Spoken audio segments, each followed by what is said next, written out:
La construction d'un centre de chirurgie maxillofaciale à l'angle du 11 rue Cizelet, prévue depuis plus de 2 ans, et la modification récente du permis de construire initialement accordé nous font pressentir de nombreux problèmes liés d'une part au stationnement des véhicules des habitants de la rue Cizelet, des usagers et des salariés du centre social, et d'autre part à la circulation et à la sécurité sur la voie publique des piétons, majoritairement des enfants, pendant et après les travaux.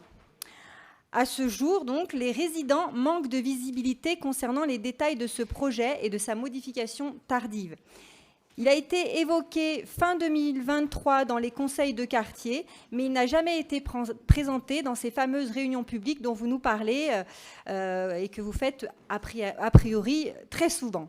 Dans ce cadre, un grand nombre d'habitants du secteur nous ont fait part de leur inquiétude.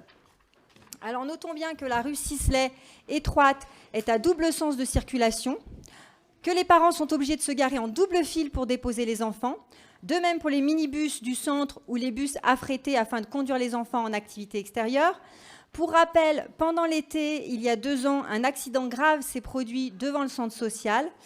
Alors à cette occasion, une concertation, effectivement, avec les élus avait été organisée pour réfléchir à la sécurisation des abords de l'immeuble où est implanté le centre, et de grands espoirs avaient été placés dans cette concertation, compte tenu du flux important de piétons, enfants donc sortant de l'école pour aller au périscolaire, les élèves du cours de FLE et d'autres usagers du centre, ou encore des riverains qui vont faire leurs courses au centre commercial qui est proche.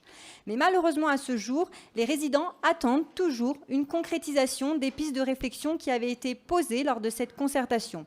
Alors c'est bien de se vanter de faire de la démocratie participative, mais encore faut-il ensuite tenir compte de la parole de ses habitants. Alors, pour en venir à ma question, si nous nous réjouissons de la création d'un centre de chirurgie maxillofaciale, il est indispensable que son implantation, dans le cadre d'une transformation urbaine plus globale, se fasse justement avec l'appui et l'expertise des habitants du quartier, des usagers, des bénévoles, afin que ce projet soit le plus harmonieux pour tous. Mais surtout, qu'il se fasse dans l'intérêt du quartier, en prenant compte de la sécurité des riverains. Ainsi, est-il prévu qu'une concertation soit engagée afin de repenser collectivement les usages des espaces publics dans ce quartier en pleine mutation? Et également, est-ce que vous pouvez nous apporter des précisions concernant le nombre de places de stationnement disponibles sur le secteur?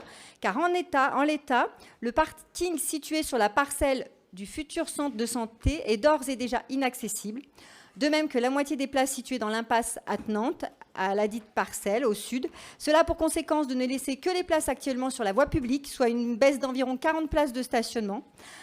Donc, nous aimerions savoir si des aménagements sont prévus afin de rétablir le nombre de places de stationnement au seuil présent avant les travaux. Et enfin, concernant le centre social Alfred Cizelet, est-il prévu de créer des places réservées afin d'éviter de le rendre tributaire des places libres sur la voie publique et de ce fait garantir une meilleure sécurité de tous? Merci.